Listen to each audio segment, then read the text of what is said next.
Olá, bom dia. Eu sou Patrícia Caldeirão e começa agora mais um Jornal da Manhã, entrevistas especiais de sábado, diretamente aqui da sua Jovem Pan News Fortaleza. Eu agradeço muito você que está comigo aqui pela rádio, por todas as nossas plataformas tocadoras aí de podcast e também pelo YouTube. Hoje eu tenho o prazer de entrevistar o vereador Gabriel Aguiar, ele que está no primeiro mandato, teve quase 10 mil votos aí pelo PSOL. A gente vai falar um pouquinho aí da bandeira que ele levanta sobre meio ambiente, ecologia, sustentabilidade, mas ele é doutor no assunto, por isso que eu fiz questão de trazer ele aqui. Obrigada, viu, vereador? Obrigado, Patrícia. Eu que agradeço e saúdo todos que estão nos assistindo. Eu falei que você é doutor porque você tem toda uma formação em relação ao meio ambiente, né, Gabriel? Conta um pouquinho. Isso, exatamente. Então, doutor propriamente eu não sou, estou no mestrado, né? Então eu sou formado, tenho graduação em Ciências Biológicas e tenho mestrado pela UFC em Ecologia e Recursos Naturais, né? Então já tem aí pelo menos 10 anos que eu venho estudando os ecossistemas do Ceará, a conservação, como conviver, né, as populações urbanas com a área preservada e principalmente a questão da fauna silvestre e os impactos ambientais, né? Trabalhei um tempo nessa área e agora, como você adiantou, eleito vereador de Fortaleza, tenho trabalhado com isso no Poder Legislativo. Agora, em que momento, Gabriel, eu vou te chamar de Gabriel porque você tem quantos anos? 27. 27. Eu sou quase a tua tia, a tua mãe aqui, eu tenho quase o dobro da tua idade. Mas em que momento da tua carreira, né, como estudantil e, enfim, aí pela a sua carreira universitária, você sentiu que a política poderia te ajudar um pouquinho mais a avançar algumas casas aí? Bom, desde criança, muito pequeno, né, eu sempre tive um fascínio pela natureza, assistia aquelas fitas cassete, né, aqueles documentários de vida selvagem, sempre gostei. Lá com 6, 7 anos eu vi que aquele pessoal dos vídeos eram biólogos e falei, quero ser biólogo. E mantive esse sonho até concluir o ensino médio, entrei no curso de Ciências Biológicas, mas logo que eu entrei no curso existia uma ameaça de desmatamento numa área importante aqui da nossa cidade, né? E eu vi, na época era ainda Orkut, Facebook, né, as pessoas protestando, chamando a atenção e convocando a população para defender aquela área que estava ameaçada, né? Então eu fui para aquela área que ficava ali na Antônio Salles, né, onde tem os viadutos hoje. Qual que é a área do Cocó? Exatamente, que hoje tem os viadutos e na época estava tendo essa ameaça de derrubar cerca de 300 árvores para construir o viaduto.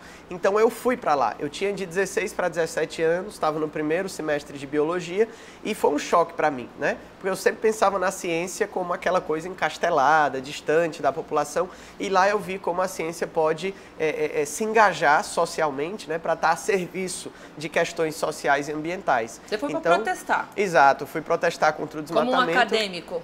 Iniciante, né? Então lá fiquei por 3 meses, né, defendendo essa área da vegetação. Hoje é a unidade de conservação de proteção integral, que se tornou o Parque do Cocó, e de lá até hoje eu não parei. Eu fiz os 4 anos de biologia muito dedicado a vários movimentos socioambientais, a pesquisa sempre ligada com as questões sociais também, e depois fiz meu mestrado em Ecologia e Recursos Naturais também no tema da conservação e militando em questões ambientais, né?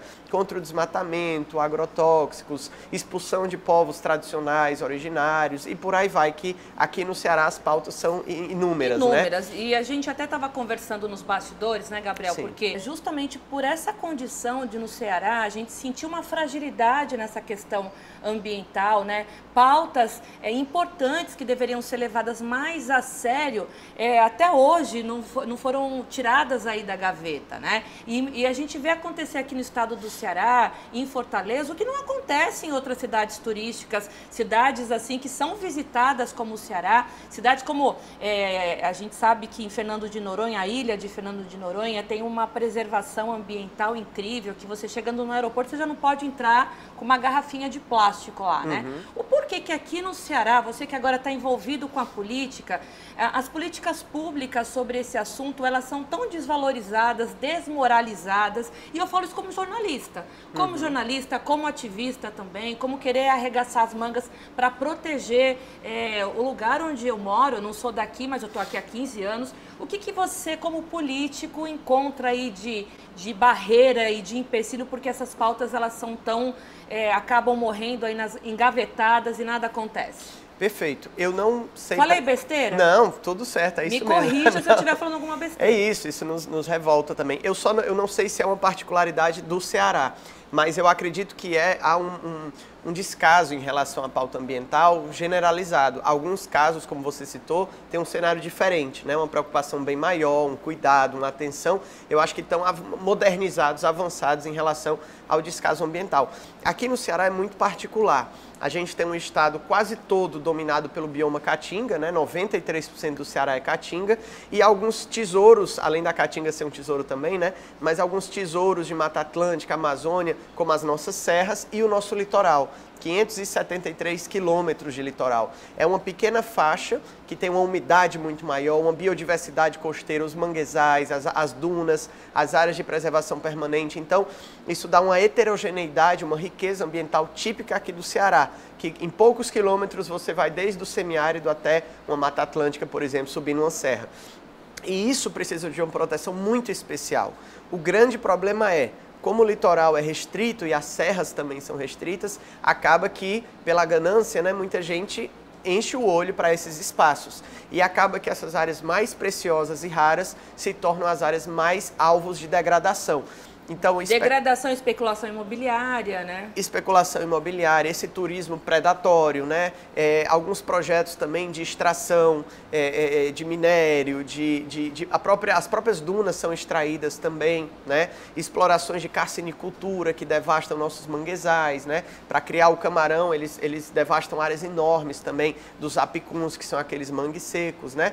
E propriamente as praias turísticas, né? Que muitas vezes o turismo pode ser excelente, desenvolvido junto com a comunidade, né? O turismo o ecoturismo de base comunitária, mas a regra que a gente vê nos grandes centros é o oposto, é o turismo predatório e especulativo.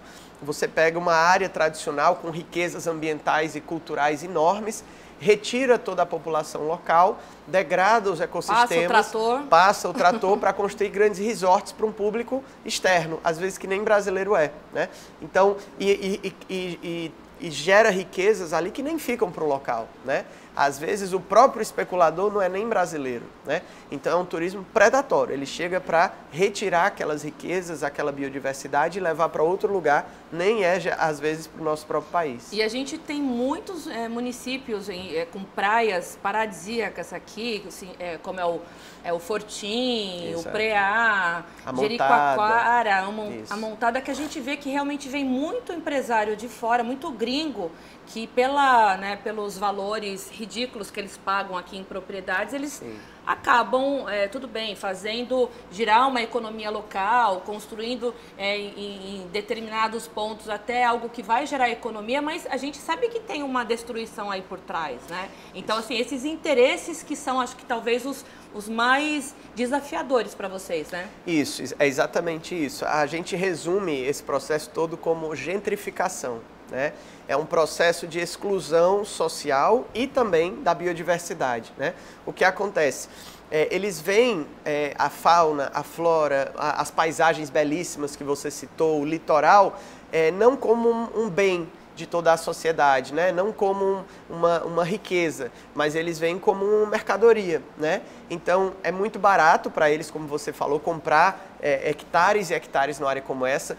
As populações que são poceiras desses locais, que estão lá há 40, 50, 100, 200 anos, né, filhos e netos de nativos daquelas regiões, dessas praias que você citou, muitas vezes não têm o papel do terreno, né, porque ocupam esse terreno há gerações e nunca se preocuparam em formalizar.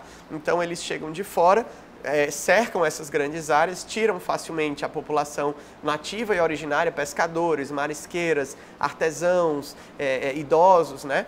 E constrói grandes resorts em cima de APP, manguezal, áreas de preservação permanente, né? Unidades de conservação e rifam aquela área para um turismo especulativo. Então, o resultado que a gente tem é a descaracterização do nosso litoral. Tanto as paisagens belíssimas, que vão ficando mais raras, quanto mais as construções vão chegando, quanto também as populações originárias, né, dessas cidades, cada uma com a sua cultura, o seu carinho pela terra, a sua história de defesa daqueles ecossistemas, tudo vai desaparecendo e homogeneizando. O resultado são praias que vão ficando cada vez mais iguais umas às outras, só com essa estrutura que é montada de concreto e resorts. Eu gosto muito de passear pelo litoral, eu velejo de kitesurf, então a cada final de semana eu estou num canto, ótimo, porque é o meu esporte favorito. E o que eu vejo em relação a essa questão da especulação imobiliária, deles falando que vai trazer riqueza, geração de emprego, turismo, enfim, quando na verdade a gente vê terrenos liberados lá com licenças ambientais em cima de duna, em cima de falésias, né? Isso. Então, assim, em que momento que os municípios conseguiram esse poder, essa autonomia de liberação ambiental que meio que ficou desenfreada e saiu do controle, e se isso vai ter um breque, se tem alguma coisa aí sendo tramitando de projetos de lei para que os municípios não tenham tanta liberdade, porque o que a gente vê é o jogo de interesses, né, Gabriel? Então a gente sabe que muitas prefeituras têm essa jogada de interesse de colocar o investidor europeu, o investidor de fora, e a comunidade local, os nativos ficam a ver navios. Onde que está o problema? É dessa facilidade do município em liberar essas autorizações ambientais? Eu acho que você foi no ponto exato, né? O que acontece? Primeiro, o que significa o licenciamento ambiental, né? Hoje, na nossa Constituição Federal, né, pelo artigo 225, a natureza ela não é pública e nem privada. Ela é de todos nós e não é de ninguém específico. Então, você pode comprar um terreno, aquele terreno será seu, mas o rio que passa ali dentro, o ninho que o pássaro colocou ali dentro, as árvores que tem ali, o oxigênio que as plantas geram, nada disso é seu, só o terreno, né? Isso tudo são bens difusos, são bens de toda a população. Então, se você vai fazer alguma atividade que vai prejudicar esses bens difusos, você tem que ter uma autorização do Estado, que deve ser o guardião desses bens de toda a sociedade, né? Que é a natureza, é um meio ambiente ecologicamente equilibrado. Então, você solicita para o Estado, município ou Estado mesmo ou União, uma licença, uma autorização, e você vai ter que dizer o que você vai fazer, que tem que justificar essa ação. E aí, como você colocou, até pouco tempo atrás, só quem licenciava era o Estado do Ceará ou a União, né? O IBAMA, se fosse uma área federal, como área de marinha, uma área de praia, né? Ou a SEMASSE, se fosse uma outra área. O que acontece? De poucos anos para cá, foi dada a autorização para alguns municípios licenciarem. E de onde foi essa ideia? Quem foi o gênio que deixou isso acontecer? Porque o que a gente tem visto aqui no litoral cearense são absurdos. E eu falo, olhando aqui para a câmera, porque ninguém veio me contar, não. Eu vejo. Né? Eu como turista, como moradora do Ceará, como esportista, eu vejo o que está acontecendo aí nos litorais, coisas absurdas em municípios que a gente vê liberação, placa ambiental, gente, de terrenos em cima de falésia. É verdade. Então, assim, de quem foi a ideia geniosa, para não ser mais irônica, exato, de liberar isso, então, Gabriel? Vários prefeitos se juntaram, demandando essa pauta, né, demandando que pudessem fazer o licenciamento e conseguiram uma regulamentação. O que diz essa regulamentação? Que os municípios podem licenciar desde que apresentem uma série de pré-requisitos, né? Por exemplo, ter um conselho municipal do meio ambiente aberto e atuante, com a população participando, ter no seu quadro técnico contratações de geógrafos, biólogos, engenheiros ambientais, né? E uma série de... ter corpo técnico para fiscalização e licenciamento. Mas a gente sabe que isso não é o que acontece. Exatamente. Né? Então, o que acontece? E os quem municípios... fiscaliza?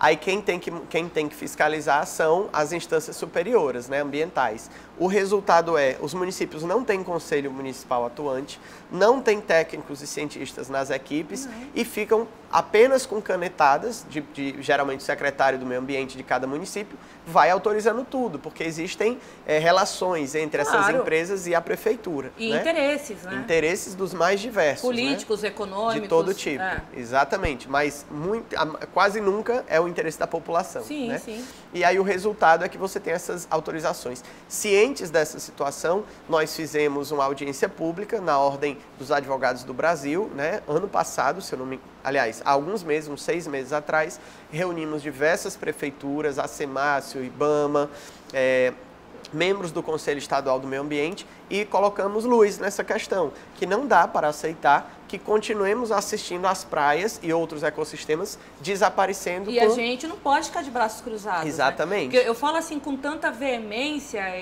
eu me envolvo no assunto porque, gente, ainda tem tantos lugares maravilhosos no nosso país, né? Não estou falando só do Ceará, tem outros lugares divinos, né?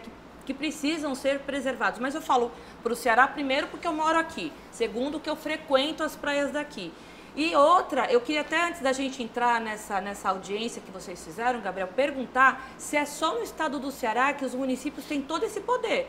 Porque como a gente estava conversando aqui, municípios que não têm um corpo técnico adequado, muitos desses técnicos não são geógrafos, não são geólogos, não são nada em relação ao meio ambiente, não entendem bulufas. São estagiários que são contratados lá para carga horária. Então, assim, eu queria, antes da gente entrar nessa audiência pública, eu estou te interrompendo porque são tantas questões, muita coisa, a gente sim. poderia ficar aqui o dia inteiro falando sobre o assunto. Mas, antes da gente falar dessa audiência, eu queria saber se é só no Ceará que os municípios eles estão com esse poder todo, canetando tudo que você pode imaginar, ou não, existem outros lugares. Tem alguma brecha na lei que a gente pode falar, não, vamos barrar isso aí? Então, o sistema para todos os estados é o mesmo, que é o Sistema Nacional do Meio Ambiente, chamado Cisnama, né? O Cisnama, ele coloca que o meio ambiente é de responsabilidade das 3 instâncias, município, estado e União. Então, está na legislação, no Sistema Nacional do Meio Ambiente, que os 3 entes podem licenciar, né? E fiscalizar também. Só que tem um caso para cada um. O que acontece é que geralmente os municípios não têm equipes, como você colocou, né? Então, a regra era o Estado, a SEMASSE, né? A Superintendência do Meio Ambiente, fazer esse licenciamento, né? Só que agora os municípios perceberam essa brecha de que eles também podem fazer e alegam que tem a estrutura toda funcionando e, na verdade, não possuem, né? E aí ocorre o problema que você colocou, muito bem. Então, o que precisa ser feito, e a gente levantou isso nessa audiência na OAB, é que tem que ser passado um pente fino, né? Tanto nas estruturas das prefeituras, principalmente da zona costeira, né, como você destacou, que são as que estão com a maior problemática, é onde o turismo vai com mais força, né, quanto também nessas construções, porque mesmo a prefeitura sendo autorizada a licenciar, ela não pode estar acima da lei. E o que acontece? É proibido, tanto a União, quanto o Estado, quanto os municípios, licenciarem em manguezal, licenciarem em dunas, licenciarem em beira de lagoa e rio, licenciarem em áreas de Mata Atlântica, né? Então, licenciarem em restinga. Então, ninguém pode autorizar isso, nem o presidente do Brasil, nem governador nenhum e nem prefeito nenhum, né? Isso aí é o Código Florestal. Então, estão licenciando em todas essas áreas que eu falei, né? Então, aí se trata de crime ambiental. E o governo faz o quê? Exatamente. Aí é necessário que a equipe de fiscalização, e aí envolve a Delegacia de Proteção ao Meio Ambiente, a DPMA, envolve o Batalhão da Polícia Militar Ambiental, BPMA, em Fortaleza envolve a AGFIS, em outros municípios vão ter outras instâncias, e propriamente a SEMASSE, que também vai fazer esse trabalho, e o IBAMA, que também vai fazer esse trabalho.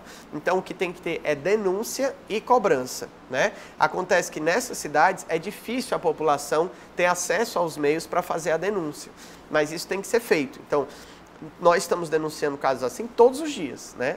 Hoje já teve denúncia de manhã e a gente segue amanhã, deve ter outra denúncia. Fim de semana, Natal, Réveillon, é quando os crimes ambientais decolam. Quais são os municípios que mais, assim, vocês recebem demanda? A região metropolitana de Fortaleza. Eusébio, Aquiraz, Caucaia, São Gonçalo do Amarante, Ancuri, Itaitinga, né? Toda essa região, Ancuri ainda é Fortaleza, né? Mas toda essa região no entorno da cidade, porque é onde tem a maior população, a maior especulação turística e pela proximidade com a capital, né? Um adensamento de pessoas maior. São diárias as denúncias o tempo inteiro. E o que a gente vê, né, Gabriel, andando, agora eu frequento bastante o Aquiraz também, a gente vê que a especulação imobiliária lá naquela região deu um boom, né? E o que a gente percebe realmente que essas grandes estruturas, elas recebem toda a documentação para poder começar suas construções e aí a gente vê o desmatamento começa a acontecer, né? Mas o porquê que os órgãos, eles esperam a obra começar e não tenta barrar isso antes? Cadê o fiscalizador que tem que estar aqui nesse guarda-chuva central? Perfeito. Porque construções em cima de duna, né? Construções que não respeitam linha de marinha. Exatamente. O que acontece? E tem caatinga também naquela região. Sim, tem tudo, duna, né? tem tudo. Restinga. Exato. Então, o que acontece? Geralmente, a obra inicia atropelando alguma etapa do licenciamento, ou muitas vezes com a licença prévia, porque as licenças têm 3 etapas. A licença prévia, que é para fazer os estudos, a licença de instalação, que é para começar a construção, e a licença de operação, que é para aquele empreendimento funcionar, né? Receber turistas e tal. Então, você só pode, por exemplo, fazer a construção quando está na segunda licença. Às vezes, esses empreendedores, na primeira licença, já botam um trator para construir. Ou então, muitas vezes, nem tiram essas licenças, fazem uma licença simplificada e acham que podem construir, mas não podem. Aí, muitas vezes, demora para ter alguma denúncia, a população, eles são muito poderosos, é uma construção grande, não denuncia, passa 1 semana, 2, 3, passa 1 mês, aí alguém denuncia. Quando denuncia, a fiscalização vai lá, faz só uma advertência, olha, parem a obra, senão a gente vai autuar. Aí não para, passa mais 15 dias, depois eles são autuados e a obra é embargada. A autuação, às vezes, é R$1.000, R$5.000. Aí os caras preferem pagar e... Claro, continuar. a gente está falando de empreendimentos de R$100 milhões, R$200 milhões. E o que se lucra por mês com um empreendimento desse é uma conta milionária. O que é R$1.000 de multa? E onde está a falha, na sua opinião? Você que agora, além de ativista, você está na política. Eu acho que uma voz na política como a sua, como a do Renato Roseno, Sim, né, sim. que é o deputado hoje estadual isso. E também muito ativista, o João Alfredo, Sim, né? Então a também. gente sabe que tem uma galera das antigas aí levantando essa bandeira já faz um tempo. Sim. Mas, o que vocês precisam para poder falar assim, gente, essa falha não pode mais acontecer no estado do Ceará? Vocês estão sendo ouvidos por Sim. quem tem que ser ouvido? Perfeito. É o Então, governo, é o governador, agora Sim. é o Eumano que vai ter que ouvir vocês? É, ele mesmo, exatamente. Então vamos dar um recado para ele. O primeiro ponto que eu acho a legislação ambiental brasileira, ela é boa, ela não é ruim. A legislação que nós temos é boa. O Sistema Nacional de Unidade de Conservação, a Lei de Crimes Ambientais ou a Lei da Vida, né?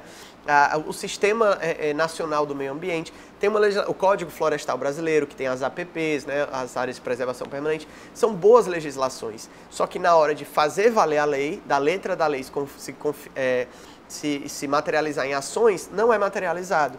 Tratam o direito ambiental como se fosse mais leve, tratam crimes ambientais como se não fossem crimes, né? Então, como você está lesando ali um patrimônio difuso, né, as pessoas não acham que é tão sério quanto ir lá e furtar uma carteira ou derrubar uma porta da casa de alguém, né? Porque é como se a natureza não fosse de ninguém, né?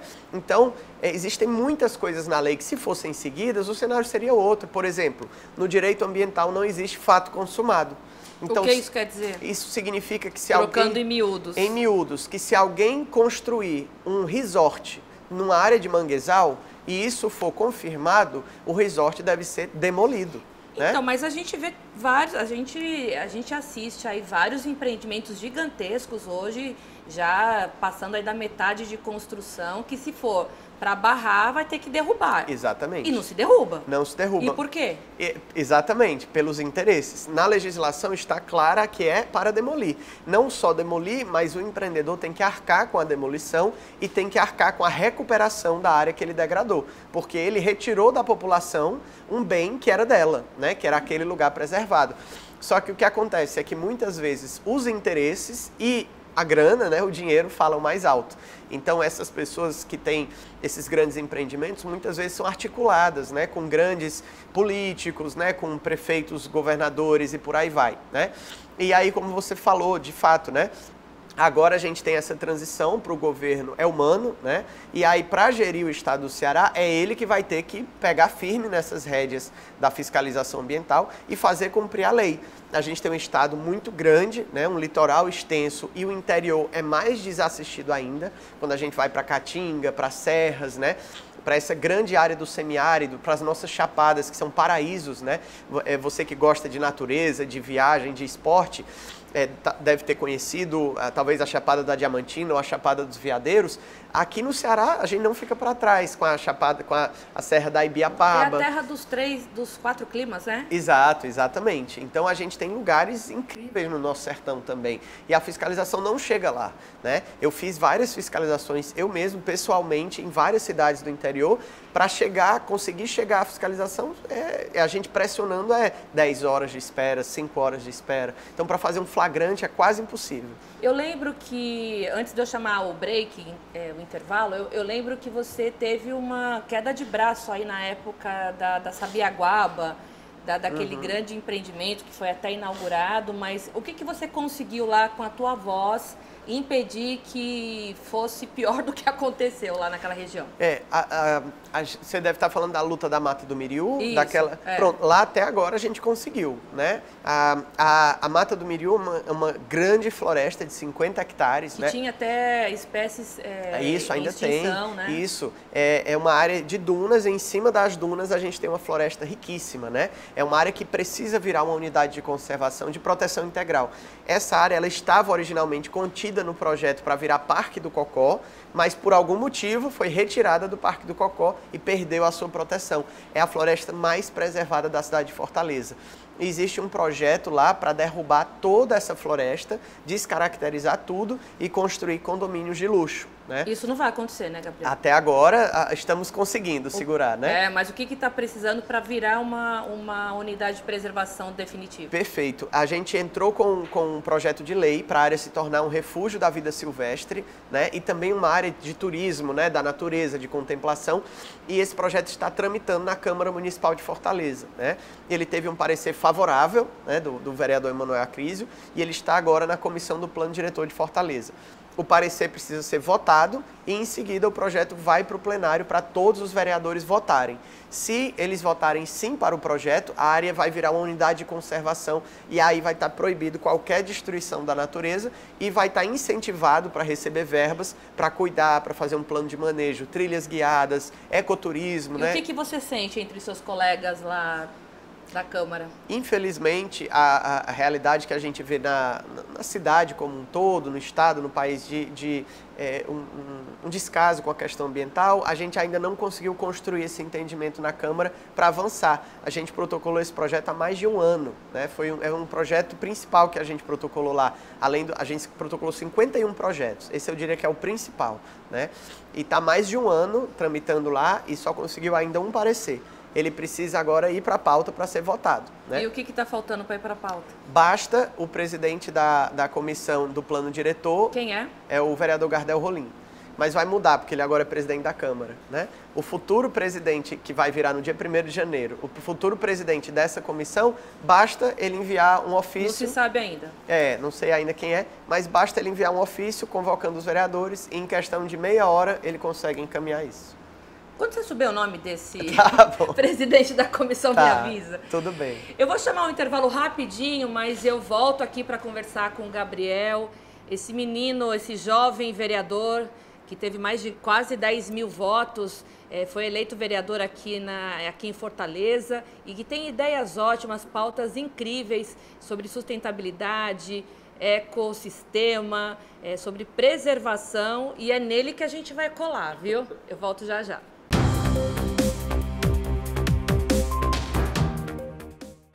Oi, eu estou de volta aqui com o Gabriel Aguiar, ele que é vereador, primeiro mandato aqui por Fortaleza, um menino ótimo que fala muito bem sobre meio ambiente, ecoturismo, ecologia, ele que levanta uma bandeira grande aqui na capital, mas a gente aproveita para falar de outras praias também, porque eu sei que você é vereador aqui, mas quando você não era vereador em Fortaleza, você era um ativista, um sonhador que visitou todo o Ceará e sabe das problemáticas, né? Eu queria começar esse próximo bloco, agora esse segundo bloco, Gabriel, falando sobre a ZEC. É assim que se pronuncia? Isso, exatamente. O que é a ZEC? Perfeito. E legal você destacar isso do Ceará como um todo, né? Eu sempre falo, eu estou vereador hoje, né? Mas eu sou biólogo, né, e ambientalista. Pois então, e amanhã você pode ser deputado estadual, federal, governador, né? senador, então, assim, que você construa a tua carreira política para o bem, né? Perfeito. Então, o ZEEC, que você falou muito bem, é o Zoneamento Econômico Ecológico, né? O ZEEC, ele consiste em, no litoral do estado do Ceará, criar zonas. Zonas em que, com critérios ambientais, né, você permita a construção livre, ou a construção com regras mais rígidas, ou a proibição total de construções, né? São essas três categorias, digamos assim. Então, você fazendo um zoneamento integrado do Ceará, você tem condições de aplicar mais técnica, ciência, inteligência no processo de gerenciamento da costa. Então, você consegue, por exemplo, identificar o que são áreas mais sensíveis para a conservação, em que você deve proibir todo e qualquer tipo de construção. Outras áreas que consiga construir mais leve, por exemplo, só casas, não pode subir mais andares. Ou então usando também madeira, isso, palha, né? Exatamente. Materiais sustentáveis para poder se adequar àquela área, àquela região. Isso, também. Para não agredir o meio ambiente. Perfeito, com índices de construção mais restritos, mais leves, né? E, por fim, as áreas que você vê que não tem grandes problemas você construir. Então, isso orienta o desenvolvimento de cada município e também a fiscalização, o licenciamento, né, o policiamento, para entender como ele deve tratar cada região, né? E esse é um projeto? Surgiu por quê? Por conta dessa preocupação, dessas demandas desastrosas que ocorrem aqui no Ceará, foi isso? Isso, é exatamente isso. O ZEEC, já existe um ZEEC anterior, se eu não me engano é de 2006, que já fazia um certo zoneamento, mas não muito bom como agora, né? Então, agora foi enviado para a Assembleia Legislativa um novo ZEEC, né? Um novo projeto de zoneamento, e os deputados estão agora alterando, dando contribuições para esse zoneamento, né? Você também ajudou a redigir, você é um dos relatores. Como eu não estou na Assembleia Legislativa, mas o deputado estadual Renato Roseno está, a gente fez um trabalho em parceria, né? Ele tem uma preocupação muito grande com a questão ambiental, nós também temos, então a gente se juntou, nossas assessorias técnicas, né? Tanto jurídica quanto científico, né? Da parte de as biólogas dos mandatos, né? E a gente se juntou e escreveu várias emendas para melhorar o zoneamento econômico-ecológico, e ainda bem conseguimos aprovar, né? A gente fez está aprovado? Já está aprovada as emendas, né? Uau. Já foi para as comissões, aprovaram nossas emendas, então vai estar no texto original, e agora falta seguir a tramitação para aprovar em plenário e o zoneamento ser sancionado pelo governador e se tornar uma realidade. Agora, o que você acha que com esse... projeto que a gente chama ainda ou não? Um projeto de lei. Um projeto de lei, que é a ZEEC. O que pode melhorar em tudo que a gente falou no primeiro bloco, dos absurdos que ocorrem aqui, com essa aprovação? Você vai falar, não, Patrícia, então aquilo que a gente falou lá no primeiro bloco, com essa aprovação pode melhorar aqui, pode Perfeito. melhorar colar. Quais são os pontos que você destacaria? Ótimo. Então, o principal que eu diria é o seguinte, áreas de preservação permanente, as APPs, não pode construir, né? Isso já é lei federal, é o Código Florestal. Só que, às vezes, entra numa disputa conceitual do que é APP e o que não é APP. Por exemplo, no Código Florestal fala que dunas são APPs. Só que existem dunas fixas, dunas móveis, dunas semifixas, dunas mais baixas, mais altas. E aí, os empreendedores que querem construir, eles podem dizer, mas essa duna aqui não é uma duna, é muito baixo. Não, isso aqui é só um monte de areia, não tem o relevo da duna. Então, fica essa dúvida. E aí, às vezes, o órgão licenciador, que pode ser as prefeituras, o problema que nós já falamos, pode reconhecer que ali não é APP e autorizar uma construção dizendo que não é. Com esse zoneamento, isso aí acaba, porque o zoneamento ele já está marcado em todo o estado do Ceará. Já tem como se fosse como que eu posso dizer, gente? Um mapeamento? Um polígono, Certo, então de todo o litoral. De todo o litoral. Tem um polígono que pega os 573 quilômetros do litoral e marca onde é APP, onde não é APP, onde são manguezais, onde são as dunas e por aí vai. E aí, isso é um computador. Se você quiser licenciar lá, ele vai dizer, não pode, porque isso aqui é APP e acabou. E, por exemplo, vou dar um exemplo, terrenos que receberam licenças ambientais antes desse projeto. Está lá, vai poder construir mesmo sendo duna? Infelizmente, existe um artigo dentro do ZEEC, que foi enviado, né, que anistia os empreendimentos que foram feitos antes do ZEC. Então, se foi licenciado, autorizado e construído um hotel, por exemplo, numa área que hoje o ZEC considera APP, esse hotel está anistiado. Mesmo tendo construído numa área ilegal, ele se legaliza. Mas esses lugares que ainda conseguiram uma licença prévia, mas não começaram a construir? Aí não pode. Aí não pode dar seguimento ao processo de licenciamento, né? Isso é ilegal. Até porque se a área for flagrantemente uma APP, pela lei federal, se for claramente um manguezal ou uma duna, ou não tem nenhuma forma de anistiar, né? Ele só pode ser anistiado em áreas que o Código Florestal não determine como APP, né? Porque o novo zoneamento, ele pode considerar como não passivo de construção áreas também que não sejam APP. Né? Ele pode ir além das APPs, ele vai em alguns locais. Então, para esse zoneamento econômico-ecológico, todas as dunas do estado do Ceará são proibidos de ter qualquer construção. Então, ele precisa ser aprovado e sancionado para a gente parar com essas construções nas áreas de dunas. Isso está previsto para quando? Deveria ser nessa agora virada, começo do ano que vem. Né? Ele já recebeu os pareceres, já teve as emendas, recebeu os pareceres nas comissões, foi aprovado e agora ele tem que ir para a pauta para ser votado pelos deputados estaduais. Mas aí as prefeituras continuam com o poder de canetada? Esse poder elas têm, como eu disse, pelo sistema nacional. Não vai impedir, então, que continue liberando? Vai porque a zona vai impedir essa liberação. A prefeitura não tem autorização para autorizar nenhuma obra em zonas que são proibidas dentro do ZEC. Hoje é nebuloso, não se sabe bem onde pode e onde não pode, ou fingem que não sabem, né? Mas com o ZEC fica claro, vai ter uma linha no mapa, dessa linha para lá não pode. Então se alguém dizer, prefeitura, eu quero licenciar aqui, e ela autorizar, ela cometeu um crime ambiental, não é o construtor. Construir sem autorização é crime ambiental. Dar autorização ilegal é crime ambiental de quem autorizou. Então essa conta a prefeitura puxa para ela. E aí a fiscalização não é mais no construtor, é na prefeitura que deu a licença ilegal. Incrível, né? Fora esse projeto, quais outros que tramitam, o que vocês gostariam de passar aí para o novo governador, para o novo secretário de Meio Ambiente? Eu já nem sei se já foi anunciado, o Eumano ia anunciar, não anunciou ainda, está esperando a lista completa dos secretários, a gente não tem ainda esse nome definido.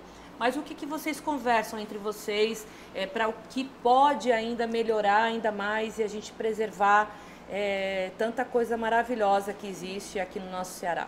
Tem muita coisa para melhorar. Mas o que você destacaria? Eu destacaria primeiro as unidades de conservação, né? A gente precisa criar mais unidades de conservação, principalmente nas áreas de maior biodiversidade, nas serras, né? Nas nossas serras e no litoral. Mas sem esquecer também da Caatinga, né? Que é o que pega boa parte do nosso estado. Precisamos avançar nos planos de manejo e conselhos gestores dessas áreas, são áreas muito grandes que não tem gestão nenhuma. Não tem recurso, não tem equipamentos, não tem fiscalização e estão sendo degradadas o tempo inteiro, né? A gente precisa também... Existem projetos que são ameaças, né, à natureza e às pessoas e precisam ser cessados, né, empreendimentos que envolvem mineração de urânio. Então, é Santa Quitéria? Isso, em Santa Quitéria. O que vocês estão fazendo sobre isso? Aliás, é uma pauta que foi para o nacional, né?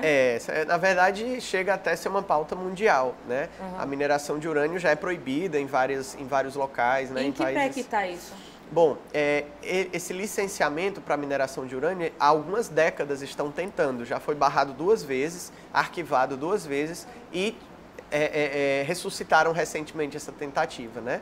É a maior mina de urânio, a maior jazida de urânio que existe no Brasil, lá em Santa Quitéria. Se eu não me engano, são 68 milhões de toneladas de minério que estão embaixo da terra. E o projeto é para tirar 2.300 toneladas por ano, né, de minério concentrado, de urânio. A gente sabe que não fica só nisso, né? E isso é um elemento radioativo que contamina amplamente as águas, a alimentação e as pessoas, né? Já foi explorado na Bahia e aumentou em 30% os índices de câncer, então isso degrada a natureza também. Então, há um movimento muito grande de autoridades, de movimentos, de povos indígenas contra essa mineração, porque ela abrindo, né, certamente degradará também os ecossistemas. Outra questão é o desmatamento com as queimadas, né? E também com a fronteira agrícola que existe aqui no Ceará. Nós já perdemos 54% da caatinga. Isso é muito. Mais da metade do bioma já desapareceu, né? Por conta da especulação imobiliária? Nesse caso, não. Aí é por conta do agronegócio e também mineração, né? Irregular. Irregular, exatamente. E os incêndios, que são muito comuns aqui no Ceará. 99% dos incêndios aqui no Ceará são criminosos, né? São intencionais. Então, coibir os incêndios, o desmatamento, né? Projetos que tenham ameaças de contaminação como esse que eu falei, o turismo especulativo, principalmente no litoral e nas serras, né? Que é onde eles estão avançando. As serras têm a nossa maior biodiversidade, né? Guaramiranga, Maranguape, Ubajara. E tem um passarinho aqui que só existe no Ceará, que é o soldadinho, né? Como que é? Tem o soldadinho do Araripe. O soldadinho do Araripe. Lá na Chapada do Araripe, né? Inclusive minha família é de lá, né? Do Cariri. A gente tem também o periquito cara suja, que é o periquito mais ameaçado das Américas, né? Você se especializou em aves, não é, Gabriel? Não, em mamíferos. Mamíferos, desculpa. Mamíferos, mas sou apaixonado pelas aves também. Participei do censo do periquito cara suja, alguns deles, que é a ONG Aquasis, que é a guardiã dessas duas espécies, né? A ONG Aquasis tem um projeto belíssimo que salvou, né, da extinção o soldadinho do Araripe e está agora na luta para salvar o periquito cara suja, o uru e outros tantos. A gente tem os guaxinins, né, até perto lá naquela área da Sabiaguaba. Isso, em Fortaleza mesmo, né, tem guaxinim, raposa, tatupeba, gato do mato, né, que é um felino ameaçado de extinção. Temos pelo menos 4 espécies de tartaruga aqui no Ceará. Né? E de macaquinho também, né? Como que é os... Em Fortaleza tem os soins, né? Que no sul e sudeste a gente vê de vez em quando eles pendurados nos fios. Exatamente, estão sempre passando por aí. Mas se você for para a região metropolitana e interior, você tem várias outras espécies de primatas aqui no Ceará, né? O macaco barbudo, né? Que é o guariba, o aluata, tem o macaco prego, tem várias outras espécies. E aqui a gente tem várias áreas de desova de tartarugas, né? Essa é um assunto também que eu queria te perguntar, porque eu ando muito pelas praias e eu fico muito triste porque, por exemplo, lá em Jericoacoara a gente não tem mais a Duna Pôr do Sol, né? Então eu me lembro de 20 anos atrás você demorar quase 50 minutos para subir no topo da Duna. Hoje você olha para a Duna, você fala, cadê a Duna? Né? Duna, Pôr do Sol, onde está você? Só tem o Pôr do Sol. Não tem mais, só tem o Pôr do Sol. E as tartarugas, quais são as espécies que você já sabe que desovam aqui? Só para a gente listar. As tartarugas que ocorrem nas praias aqui do Ceará, a gente tem a tartaruga verde, a tartaruga de pente, a tartaruga cabeçuda e a tartaruga oliva. Existe uma outra que é a maior de todas, só que essa cai aqui por acaso, às vezes se perde, que é a tartaruga de couro, que essa é gigantesca. É gigante. Né? Inclusive, nós tínhamos um projeto Tamar, na região de Almofala, né, no município de Itarema, que por conta também de péssimos investimentos do governo federal, a unidade Tamar lá, ela precisou ser fechada, né? Justamente o projeto Tamar, ele se instala, o Gabriel vai me corrigir se eu estiver errada, mas só se instala em lugares onde eles percebem essa biodiversidade marinha, né, principalmente de tartarugas. E o que eu queria te dizer, Gabriel, é o seguinte: a gente anda aí nos litorais, a gente sabe também que os projetos ambientais, eles não estão só focados na questão ecológica, a questão sustentável. A gente sabe também que é poluição ambiental, carros passando no meio de praia, escapamento de moto com aqueles barulhos, né? Que eles tiram um bichinho lá do equipamento para poder fazer aquele barulho. Isso também é um problema ambiental, um crime ambiental por poluição sonora. Mas o que eu queria trazer aqui para você é o seguinte: o trânsito, quem fiscaliza deveria ser o Detran. Ou então os municípios colocarem policiais para fazer essa investigação. A gente vai para a Amontada, em Caraizinho de Amontada, você tem que ficar se preocupando se você não vai ser atropelado no meio da praia.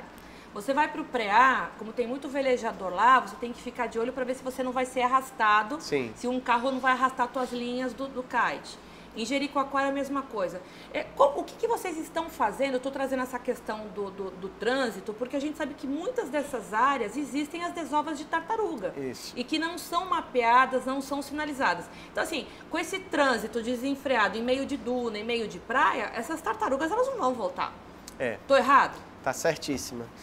Infelizmente, essa é a realidade, né? As tartarugas, elas, quando estão com os ovos para colocar, elas saem de dentro d'água, as mães, né, grandes, caminham pela praia, vão até o limite máximo da maré e lá cavam e colocam seus ovos e cobrem com a camada de areia fina e voltam para o mar e aquilo fica invisível. Então, você bater no olho, se não for treinado, você não enxerga que ali tem 100 ovos, 150 ovos, há um pedacinho de areia.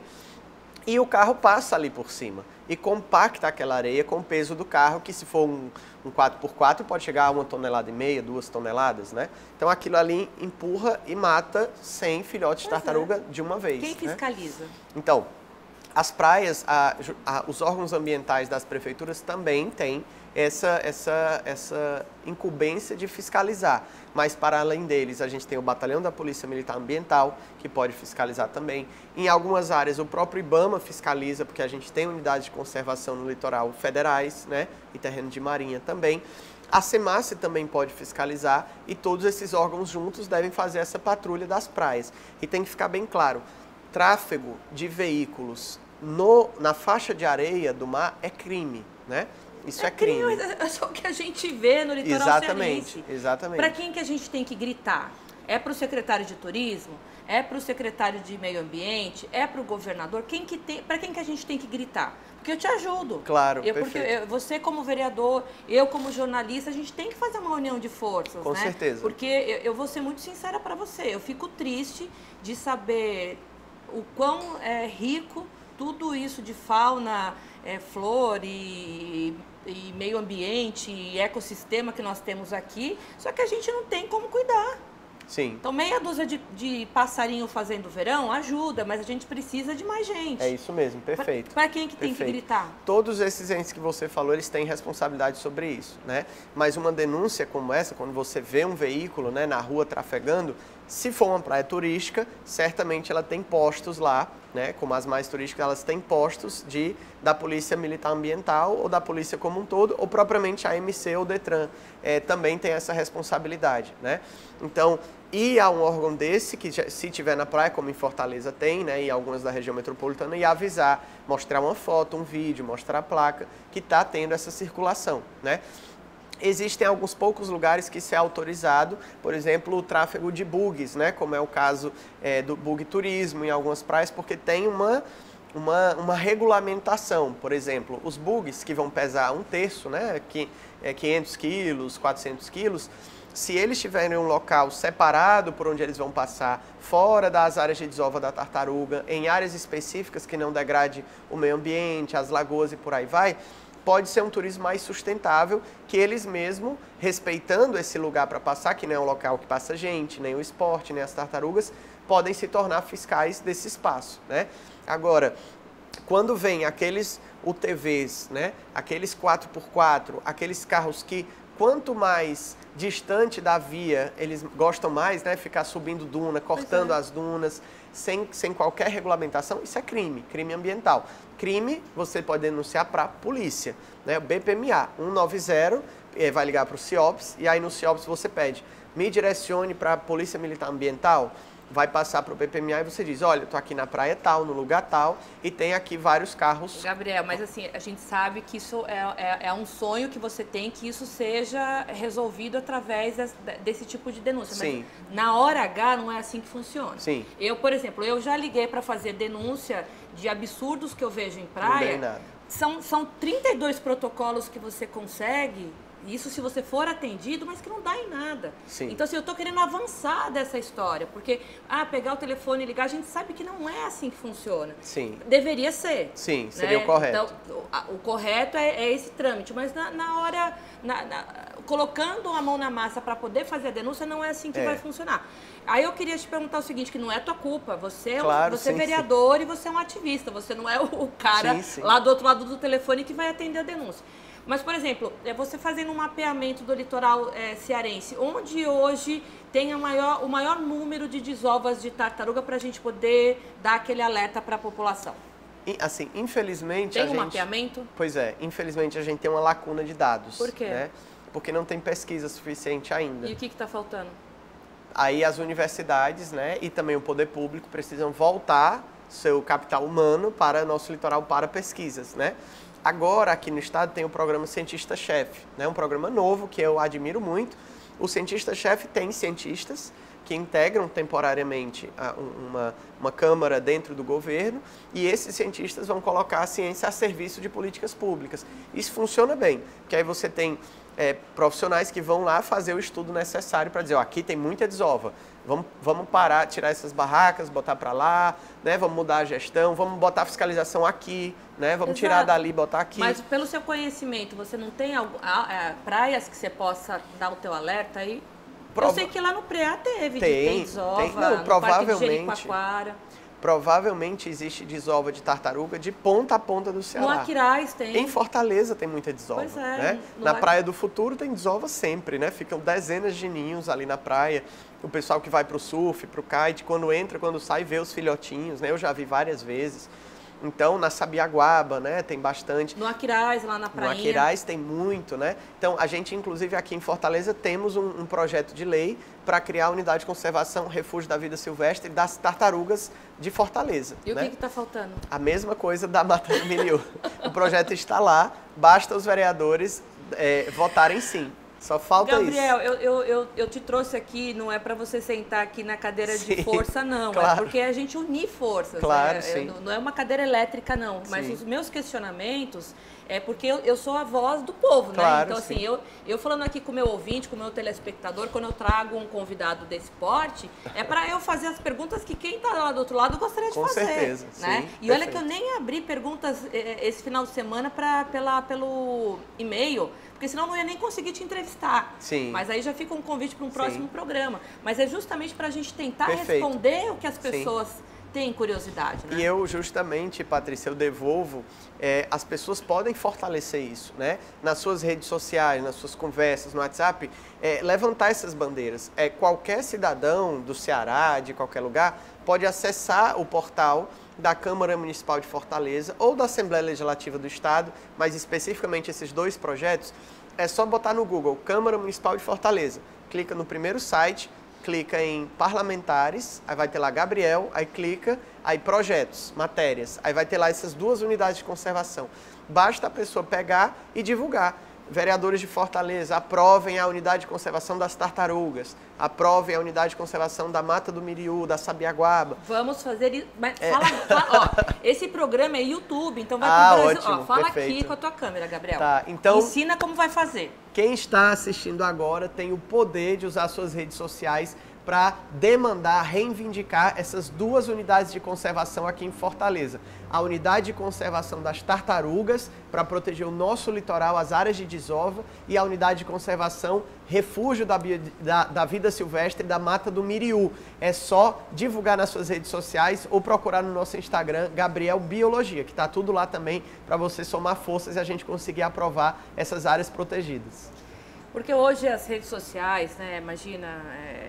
É algo que a gente consegue fazer uma união de forças aí tremenda. Sim. E eu trouxe o Gabriel aqui e eu falo com tanta formação de opinião mesmo, porque eu vivo isso.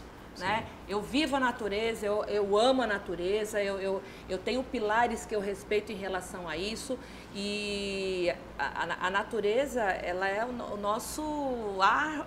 Né, o nosso oxigênio do amanhã, né? Então a gente é muito ridículo saber que nós seres humanos a gente pode estar destruindo algo que amanhã a gente vai, né, vai precisar, então e vai necessitar, e se não tiver a gente morre, e as pessoas, enfim, não talvez ainda não tenham essa consciência porque ainda não chegou, a gente está naquele alarme amarelo, né? De alerta, mas o vermelho está chegando aí, a gente vê coisas que estão acontecendo no mundo todo por conta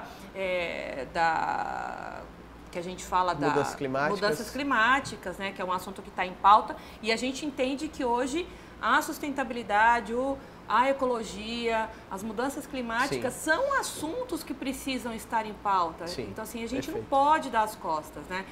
Então, Gabriel, eu queria te agradecer demais a tua presença aqui no programa. Você só veio para enriquecer e para a gente tentar destravar coisas que estão aí engavetadas, e o que a gente puder fazer e usar a Voz Ativa para lhe ajudar, você pode contar comigo. Eu arregaço as mangas mesmo. E é isso, eu como voz social, você como voz política e também técnico no assunto, da gente poder unir forças aí. Perfeito, eu agradeço muito, Patrícia, e também todo mundo que está nos assistindo. Fico feliz demais com a oportunidade e só somando forças, né, que a gente consegue transformar a realidade do nosso estado e nossas cidades. Olha, você que acompanhou essa entrevista até agora, desligando tudo aqui, acabando o programa, vá para o computador, entre lá na Câmara, como o Gabriel explicou, vai lá no nome dele, que é Gabriel Aguiar, ele é parlamentar, ele é vereador, tem esses 2 projetos dele, então vamos fazer um barulho nas redes sociais para a gente conseguir aprovar logo isso. E agora mudança de governo, é tudo novinho, para começar, tudo novinho em folha aqui no estado do Ceará. Para você que ficou comigo até agora, o meu muitíssimo obrigado. O nosso programa continua aí nas redes sociais, nas plataformas tocadoras de podcast e pelo YouTube. Gabriel, muito obrigado e a gente se fala numa próxima, viu? Obrigado. A todos vocês aí, um excelente final de semana. A gente se vê sábado que vem aqui no mesmo bate-horário, bate-local, às 8 horas da manhã aqui pela sua Jovem Pan News Fortaleza, 92,9. Bom final de semana. Tchau.